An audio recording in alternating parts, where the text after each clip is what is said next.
The Volkswagen Golf. For many people, it's the go-to family hatchback because it does pretty much everything very well. But what about the Audi A3? Because after all, Audi is owned by Volkswagen, so they share many of the same mechanical parts and engines. Out of these two then, which should you choose? First though, a quick disclaimer.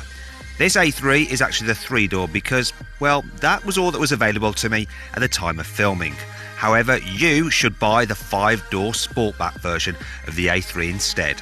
And with sizable CarWow discounts, you can get the 5-door version of the Audi A3 1-litre Sport for around £21,000, while the 5-door Golf SE NAV 1.5-litre petrol is just over £20,000. So it's a no-brainer, right? Just get the Golf. Well, not necessarily, because brand image counts for a lot. The Volkswagen badge is considered as reasonably desirable amongst the mass car makers. It's not quite a prestige badge, so you could call it masstige. There's plenty of Audi A3s about too, but those 4 rings deliver added sophistication. There is no disputing that Audi is a premium brand, and to some people that is important when they're making their choice of which car to buy. So the VW's badge may not have quite the same kudos, but at least everyone knows exactly what it is. If you were to speak to someone who knew nothing about cars, showed them this, asked them what it was, they would know it's a Volkswagen Golf because it's one of the most recognisable cars in the world ever. The Golf may have iconic looks, but it isn't very exciting. The A3 just looks that little bit sharper. Small family hatchbacks aren't the most beautiful looking cars in the world, but this Audi A3 does look quite smart. Now, personally, I normally like the look of 3-door hatchbacks rather than 5-door ones, but bizarrely, in the case of this Audi, this 3-door doesn't look as good as the 5-door Sportback, if you ask me. So, an extra pair of doors make it look better and improve practicality too.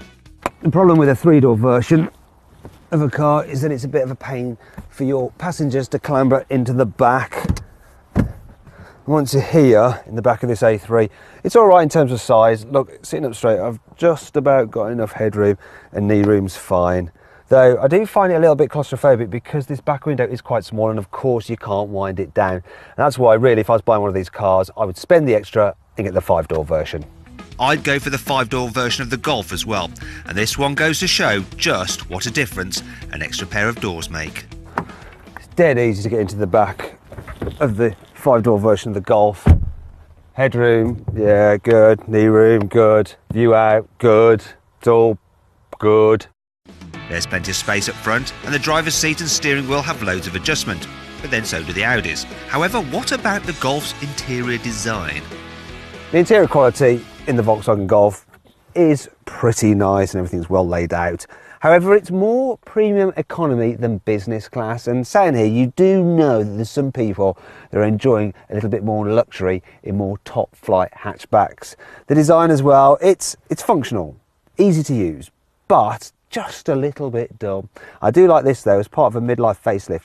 They've improved the infotainment touchscreen, and this is the big version that you can get with it. And it's nice and bright, easy to use, quite slick, and yeah, does all that you need it to do. And you can also get the car with digital driver's dials. Now that's a £500 option, and it's fairly nice. The only thing is that while you can scroll through different views, you can't drastically change the size of the dials, so you can't have widescreen navigation, which is a bit of a shame. And that brings us on to one area where the Golf is slightly bettered. One thing Audi definitely does well is car interiors, and the A3 has the best interior of any small car. It's been around a while now, but it's still right at the top of the game. So the quality on the dash, it's really squidgy. The design is sporty, it's neatly laid out. All the dials feel expensive, got a nice tactile touch to them. Even the armrest on the door is just squidgier than in other cars, so when you're driving along like that, it's just more comfortable. And remember, you spend your time inside the car, not on the outside, so it's important you like the look of it. Then there's the tech. So, like I said, the car is getting on a bit now, and this is a bit old-fashioned, having a pop-out infotainment screen, because you're always going to have that up. At least in that position on top of the dash, it is in your direct eye line. Now this one has the upgraded system, which is around £1,400, and then it's an extra £450 for the digital driver's display known as virtual cockpit, and it's lovely, this thing is. I think this is one of the best digital dial systems out there at the moment. And Audi was first with it as well. So you can go and control all your major functions like that and then expand the view as well. So you've got little dials, but huge widescreen sat-nav display. Going back to the main infotainment system, I do think it's starting to look its age on this particular screen here. You can have Google Maps, which does help things, but the graphics are now just a little bit low res. But generally, the inside of this car is absolutely exceptional, and the build quality, well, it all just feels so sturdy, so very expensive. But it can all start to get rather too expensive if you start adding options to the Audi. You see, you need to pay extra for this particular upgraded infotainment screen if you want a system that's a match for the one you get as standard in the Golf. Even then, the Audi's one has a slightly smaller screen, though the swivel wheel control system does make it easier to operate while driving than the Golf's touchscreen method. However, when it comes to practicality, there is little between the two cars. You see, the Sportback version of the A3 has the same 380-litre boot capacity as the Golf 5-door, so when it comes to carrying stuff, it's a dead heat between the two. And both have decent in-car storage and are fine for fitting a child seat, so really, there's not much in it. But will that change when you hit the road? Now, this Audi A3 is a perfect example of how a family hatchback should drive, because it does all the basics so well. So the steering's direct, it's not too heavy, it's not too light, the gear shift is smooth, the brakes are sharp but not grabby, visibility is generally good, it's reasonably quiet when you're going at speed, and it's comfy over bumps. Yet when you chuck it into a corner, it doesn't feel like it's going to topple over. It's, like I say, it does all the basics well. It's a great thing to drive. So you'd be more than happy with this. In terms of the engine in it, the 1 litre, well, when you rev it, because it's only got 3 cylinders, it can feel a bit vibey, so you can feel the vibrations of the engine. It's a bit raucous as well. In terms of the economy, well, I'm getting 39 miles per gallon, which is all right. It's all right. And the general performance from it is pretty nippy. Pretty nippy.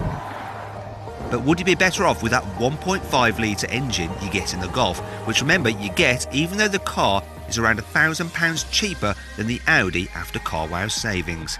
Well, to find out, I'm going to have a drag race, obviously. Now imagine you're at the traffic lights and you want to get ahead of other cars. Acceleration is important. So we're going to find out what happens if I was to try and beat that Golf off the line to get to the supermarket first. So, yeah. I've got 116 horsepower, he's got 130. So normally, more power equals quicker acceleration. We're going to find out the difference it actually makes in the real world.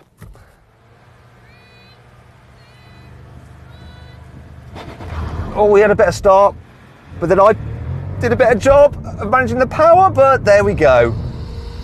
There's your 130 horsepower happening right there. Yeah, bye Golf. Definitely won the away from the lights race. Oh, and it looks like he'll be getting all the better discounts at the supermarket. So that's what an extra 10 horsepower gets you in a traffic light Grand Prix. But how does that play out from a rolling start? Now, both this Audi and the Golf have the same amount of pulling power at 200 newton meters. It's just that the Golf, it produces that pulling power, its maximum, throughout more of its rev range. So it's a bit more flexible, the engine. I'm going to try and illustrate that now by being in third gear, cruising at 50 miles an hour. We're going to do a countdown, 3, 2, 1, go, and floor the throttles and see what happens. That car may just edge ahead. So here we go. 3, 2, 1, go. Actually, similar pulling power, but that Golf, like I said, is just edging ahead. It's just a little bit more flexible. It seems to be going now as its superior power kicks in and takes over. But from the get-go, there's not much in it. It's very similar, but then that car's extra power takes over. So if you do a lot of motorway work and need to overtake in a more relaxed manner, you'll find that bigger engine just a bit easier to live with. In fact, the Golf is pretty easy to live with in general. Now, the first thing you need to know when you're buying a Golf is that if you get one of the lowest powered versions, they actually get basic rear suspension. The mid to high level cars, such as this one, actually gets independent rear suspension and they ride over bumps a little bit better. On the Audi A3, you get independent rear suspension regardless of the engine you go for. And because these cars, this Golf and the Audi, are pretty much the same underneath the skin, yeah, from behind the wheel, they feel very similar to drive in terms of the noise levels, in terms of the comfort, in terms of how easy they are to drive, and their handling. There's nothing between them to choose. Really, the only choice is down to the engine. Now, you can get the 1 litre engine in the Golf if you want to, and you can get a more powerful petrol engine in the Audi. But if you're talking about this 1.5 in this Golf, you do notice that it's smoother to drive than the 1 litre unit in the Audi. That's because with 3 cylinders, that's a bit rougher than this, which is 4, so it's equal number, so it's better balanced. So when you rev it out, it doesn't make quite such a racket. It's smoother, it's nicer, and it feels a little bit more premium. Another thing about going for the bigger engine is that it actually can improve your fuel economy, because even though it's actually rated to 58 miles per gallon, whereas the 1 litre is supposed to do 60, because you don't have to work it so hard to go quickly, you actually use less fuel. That's why I'm actually averaging 43 miles per gallon out of this car, which is better than what I got from the Audi. And if minimising your running costs matters most, then consider this. Buy this Golf and the 5-door version of the Audi A3 on a 3-year PCP finance deal with a £3,000 deposit through CarWow, and the Golf will cost you £40 less per month in repayments. That's almost £1,500 over the 3-year term. And that brings me to my final verdict. Well, the Audi, it's a lovely little car and it's got the right brand image, but the Volkswagen Golf is a fabulous all-rounder, and you just get that little bit more from it, and that's why it'd be my choice. If you enjoyed this video, please like it and share it, and click on our logo to subscribe to our channel. Also, click on the video windows for more CarWow videos.